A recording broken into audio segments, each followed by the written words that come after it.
Welcome back to another Serial Killer Saturday, Unsolved. It's been a while since I've done one of these, and to be honest, I've done so many unknown and unheard of monsters that it, thankfully, has been hard to top them. I thought it would be best to focus on someone who could be active right now, and maybe we could catch a killer. The West Mesa Killer, also known as the Bone Collector. The West Mesa murders refer to the remains of 11 women found buried in 2009 in the desert on the West Mesa of Albuquerque, New Mexico. No suspects have been arrested, and a serial killer is believed to be responsible. Between 2001 and 2006, 22 women went missing, and 11 women were buried by an unknown assailant in a rural bank in Albuquerque's West Mesa. This happened in an undeveloped area within city limits. Satellite imagery taken between 2003 and 2005 showed tire marks and patches of disturbed soils in the area where the remains were recovered. By 2006, development had encroached on the area, and soon after, the site was disturbed, buried, and platted for residential development. Due to the 2008 housing bubble collapse, development on the west side halted before housing could be built at the burial site. After neighbors complained of flooding at the platted site due to the burial of the natural aerial, the developer built a retaining wall to channel storm water to a detention pond built in the approximate area of the burial site, inadvertently exposing the bones to the surface. On February 2, 2009, a woman walking a dog found a human bone on the West Mesa and reported it to police. As a result of the subsequent police investigation, authorities discovered the remains of 11 women and girls and a fetus buried in the area. They were all between the ages of 15 and 32. Most were Hispanic, and most were involved with drugs and sex work. The remains discovered in 2009 were identified as those of the following women, all of whom disappeared between 2001 and 2005. According to satellite photos, the last victim was buried in 2005. Jamie Barella, 15. Monica Candelaria, 22. Victoria Chavez, 26. Virginia Cloven, 24. Solania Edwards, 15. Cinnamon Elks, 32. Doreen Marquez, 24. Julie Nieto, 24. Veronica Romero, 28. Evelyn Salazar, 27. Michelle Valdez, 22. I want you to hear their names. See that these were human beings that were discarded like empty cereal boxes. I say their names so that they may not be forgotten. Solania Edwards was a 15-year-old runaway from Lawton, Oklahoma.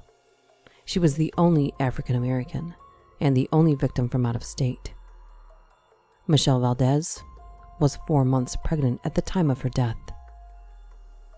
On December 9, 2010, Albuquerque police released 6 photos of 7 other unidentified women who may also be linked to West Mesa. Police would not say how or where they had obtained the photos. Some of the women appear to be unconscious, and many share the same physical characteristics as the original 11 victims. The following day, the police released an additional photograph of another woman. This woman was subsequently identified by family members, who reported that she had died of natural causes several years earlier.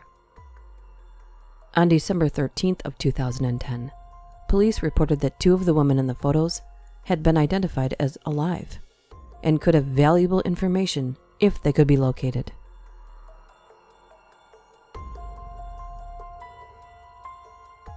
Police suspect that the bodies were all buried by the same person or persons, and may be the work of a serial killer who has since come to be referred to as the West Mesa Bone Collector. Authorities also believe that the murders are closely linked to the annual state fair, which attracts large numbers of sex workers to the area in the fall.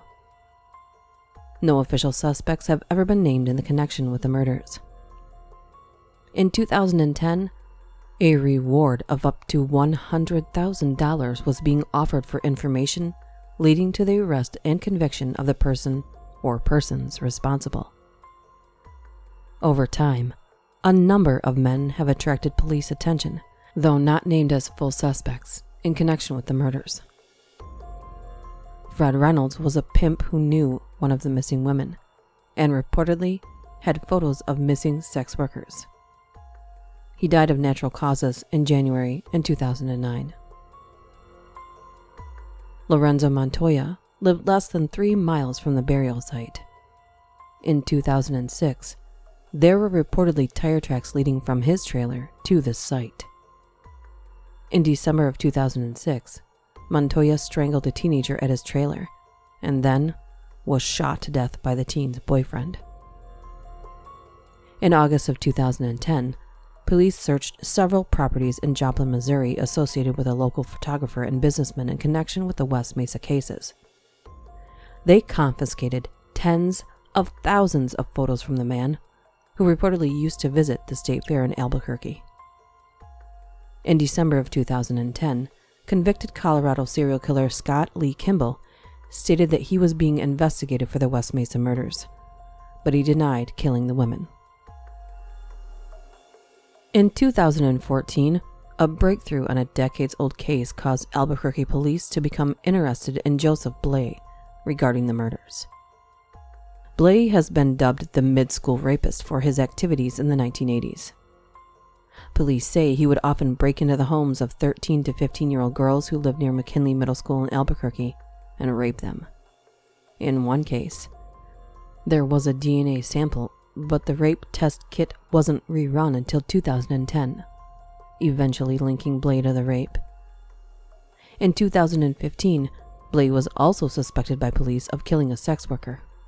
His DNA sample was located on the inner waistband and belt of a sex worker found dead on Central Avenue, a notorious street for sex work in the eastern part of the city. In addition, a tree tag from a nursery was found in the area where the West Mesa victims' bodies were buried. It was tracked to a nursery Blay once frequented. Blay, in the mid-school rape case, was sentenced to 36 years in June 2015 at 58 years of age.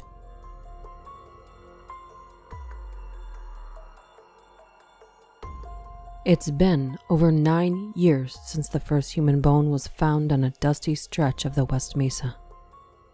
The first grisly discovery that led to the remains of 11 women. Christine, an Albuquerque prostitute since the early 2000s, says her interactions with the police have changed since then. Before, police would laugh at us if we were raped or attacked, she said. The cops are so cool with us now, Christine said recently. They don't mess with us. They put accused rapists in jail for us. They're not trying to bust us. Police Chief Ray Schultz said in an interview, "Our Vice Unit in particular has been very aware when they're investigating these cases that often these women aren't doing this because they want to. So yes, we're working differently with this particular part of the community." The chief also said that the West Mesa murder mystery is still active.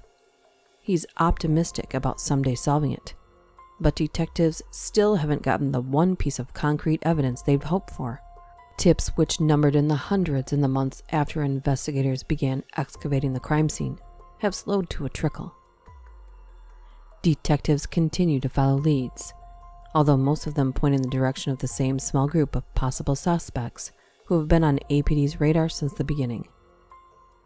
they have never publicly identified any of those suspects.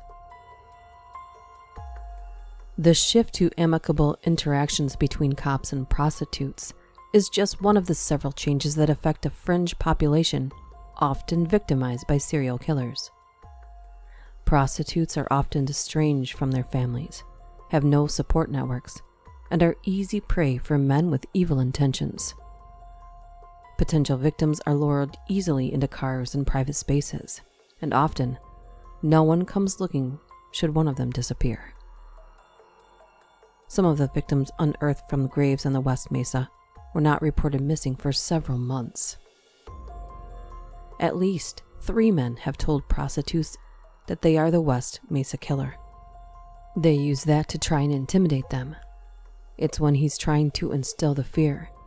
It's like saying he's Dracula. It comes up about once a week. He is their boogeyman. If you have any information about the missing women or the West Mesa murders, please call 1-877-765-8273. Perhaps the killer was one of the mentioned suspects that has since passed on and is living in his own version of hell as we speak. Or maybe the killer or killers are walking among us right now, cutting their grass in the summer, raking their leaves in the fall, and looking people in the eye as if nothing has ever happened. So please, do these ladies an honor and share this everywhere. You might just bring justice to those who never saw any. See you next time.